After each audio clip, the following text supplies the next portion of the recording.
Amaravati quantum valley గురించి ప్రపంచమంతా మాట్లాడే రోజు సమీప భవిష్యత్తులో వస్తుందని ఏఐ ఇంపాక్ట్ సమ్మిట్లో సీఎం చంద్రబాబు అన్నారు. ప్రపంచానికి క్వాంటమ్ కంప్యూటింగ్ పరికరాల్ని అందించేలా క్వాంటమ్ ఎకోసిస్టమ్ రూపకల్పన చేస్తున్నట్లు చెప్పారు. క్వాంటమ్ ఏఐ రంగాల్లో నైపుణ్య అభివృద్ధి, మౌలిక వసతుల అభివృద్ధి దిశగా వివిధ సంస్థలతో 7 ఒప్పందాలు చేసుకున్నారు.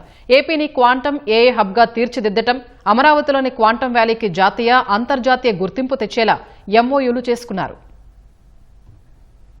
ఢిల్లీలోని భారత్ మండపం వేదికగా జరుగుతున్న ఇండియా ఏఐ ఇంపాక్ట్ సమ్మిట్ 2026లో వరల్డ్ ఎకనామిక్ ఫోరం నిర్వహించిన కృత్రిమ మేధస్సు ద్వారా పోటీతత్వం అంశంపై జరుగుతున్న రౌండ్ టేబుల్ కాన్ఫరెన్స్ లో కేంద్ర మంత్రి Ashwini Vaishnaw, world economic forum CEO Borge బ్రెండేతో కలిసి సీఎం చంద్రబాబు పాల్గొన్నారు. సమీప భవిష్యత్తులో అమరావతి క్వాంటమ్ వ్యాలీ గురించి ప్రపంచమంతా మాట్లాడే రోజు వస్తుందన్న చంద్రబాబు, గూగుల్ లాంటి సంస్థల రాకతో ఏపీలోని విశాఖ ఏఐ డేటా హబ్ గా మారుతుందన్నారు. ప్రపంచానికి క్వాంటమ్ కంప్యూటింగ్ కు సంబంధించిన పరికరాలను కూడా తయారు చేసేలా క్వాంటమ్ ఎకోసిస్టమ్ రూపకల్పన చేస్తున్నట్లు వివరించారు. దేశాన్ని అగ్రస్థానంలో నిలబెట్టాలన్న ఆకాంక్షతో ప్రధాని మోదీ పనిచేస్తున్నారన్న ముఖ్యమంత్రి, దేశం దానిని సాధించి తీరుతుందన్నారు. ఆర్టిఫిషియల్ ఇంటెలిజెన్స్ అద్భుతాలను సాధిస్తుందన్న విశ్వాసం ఉందన్న సీఎం, పౌరులందరికీ ప్రయోజనం కలిగేలా సావరన్ ఏఐని వినియోగించేందుకు తాము ప్రయత్నం చేస్తున్నామని తెలిపారు. డీపీ టెక్నాలజీ రంగంలో మరింత ముందుకు వెళ్లేలా ఏఐ దృష్టి సారిస్తోందన్న చంద్రబాబు, ఆంధ్రప్రదేశ్లో space, drone, electronics, medtech park లాంటి ప్రత్యేక పారిశ్రామిక క్లస్టర్లు ఉన్నాయన్నారు. ఈ రంగాల్లో పెద్ద ఎత్తున పెట్టుబడుల్ని ఆకర్షించడంతో పాటు క్వాంటమ్ ఎకోసిస్టమ్ను తీర్చిదిద్దుతున్నట్లు చెప్పారు. అంతకుముందు సమ్మిట్లో ప్రపంచ క్వాంటమ్ ఏఐ రంగాలకు చెందిన దిగ్గజ సంస్థల ప్రతినిధులతో ఒప్పందాలు కుదుర్చుకున్నారు.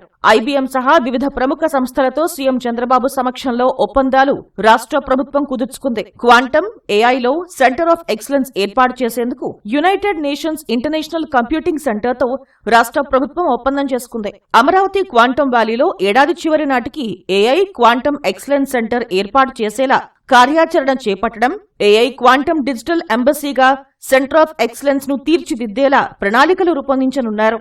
అలాగే క్వాంటమ్, ఏఐ, సైబర్ సెక్యూరిటీలో రాష్ట్రంలోని 1,00,000 మంది యువతకు శిక్షణ ఇచ్చేలా ఐబీఎంతో ఎంఓయూ చేసుకుంది. IBM global digital learning platform ద్వారా ఐటీ పరిశ్రమకు అవసరమైన నైపుణ్యాల్లో శిక్షణ ఇవ్వడం, భారత్లో భవిష్యత్ అవసరాలకు అనుగుణంగా టెక్ వర్క్ ఫోర్స్ ను సిద్ధం చేసుకునే లక్ష్యాల్లో భాగంగా శిక్షణ ఇవ్వనున్నారు. ఏపీలో క్వాంటమ్ ఏఐ యూనివర్సిటీ ఏర్పాటుపై ఎన్ఐఈ, ఎల్ఐటీతో మరో ఒప్పందం చేసుకున్నారు. దక్షిణ భారతదేశంలో మొట్టమొదటి AI quantum deemed university campus ను ఏర్పాటు చేసేలా ప్రణాళిక రూపొందించనున్నారు. మౌలిక సదుపాయాలకు కేంద్రం నుంచి నిధులు, రాష్ట్ర ప్రభుత్వం నుంచి భూమి, క్వాంటమ్ హార్డ్వేర్ సమకూర్చేలా ఒప్పందం చేసుకున్నారు. అమరావతిని క్వాంటమ్ కంప్యూటింగ్ లో నేషనల్ హబ్ గా తీర్చిదిద్దేలా కార్యాచరణ చేపట్టడం దీని ఉద్దేశం. అలాగే రాష్ట్ర స్థాయి ఏఐ టెక్ హబ్, 5 లేయర్డ్ స్వదేశీ ఏఐ స్టాక్ నిర్మించేలా భారత్ జెన్, నెక్స్ట్ జెన్, ఐబీఎంతో రాష్ట్ర ప్రభుత్వం మరో ఒప్పందం చేసుకుంది. దీని ద్వారా ప్రభుత్వంలోని వివిధ సంస్థలకు సేవలందించడంతో పాటు 22 భారతీయ భాషలను అనుసంధానించేలా ప్లాట్ఫామ్ ఏర్పాటు చేయనున్నారు. ఏపీలోని 50 ఉన్నత విద్యా సంస్థల్లో ఏఐ క్వాంటమ్ టెక్నాలజీని బలోపేతం చేసేలా AI academy, AI sand box ఏర్పాటు చేసేందుకు క్యాలిబో ఏఐ సంస్థ ఏపీతో ఒప్పందం చేసుకుంది. గ్రాడ్యుయేట్లు, పీజీ విద్యార్థులకు అవగాహన, ఫ్యాకల్టీ డెవలప్మెంట్ కోసం AI sand box, innovation labs ఏర్పాటు చేయనున్నారు. అలాగే ఏఐ ఇంటిగ్రేటెడ్ కరిక్యులం, నైపుణ్య శిక్షణ వంటి అంశాలపై దృష్టి సారించనున్నారు. అమరావతి క్వాంటమ్ వ్యాలీలో సెంటర్ ఆఫ్ ఎక్సలెన్స్ ఏర్పాటు కోసం రాష్ట్ర ప్రభుత్వంతో వైజర్ సంస్థ ఒప్పందం చేసుకుంది. దీని ద్వారా ఈ ఏడాది చివరికి 3.50 లక్షల మంది ఏఐ క్వాంటమ్ లర్నర్లు, 2027 నాటికి 6 లక్షల మందిని సిద్ధం చేస్తారు. ఏపీలో ఏఐ ట్యూటర్ ఏర్పాటు అంశంపై ఐఐటి మద్రాస్తో రాష్ట్ర ప్రభుత్వం మరో ఒప్పందం చేసుకుంది. ఒప్పందం ద్వారా రాష్ట్ర వ్యాప్తంగా ప్రభుత్వ, ప్రైవేట్ పాఠశాల విద్యార్థుల కోసం ఆర్టిఫిషియల్ ఇంటెలిజెన్స్ ట్యూటర్ ను అందుబాటులోకి తీసుకురానున్నారు. ఏపీలో ఏఐ క్వాంటమ్ ఎకోసిస్టమ్ పెంపొందించడానికి 7 ఎంఓయూలు బాటలు వేయనున్నాయని ప్రభుత్వం తెలిపింది. అనంతరం టెక్ కంపెనీల సీఈఓలు ముఖ్యమంత్రి చంద్రబాబుతో భేటీ అయ్యారు.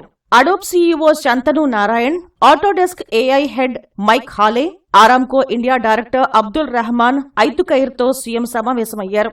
అలాగే Lego education vice president Tom Hall, Aadhaar founder CTO Srikanth Nadamuni, కాలిఫోర్నియాకు చెందిన ఖోస్లా వెంచర్స్ ఎండీ వినోద్ ఖోస్లాతో ముఖ్యమంత్రి వరుస భేటీలు నిర్వహించారు.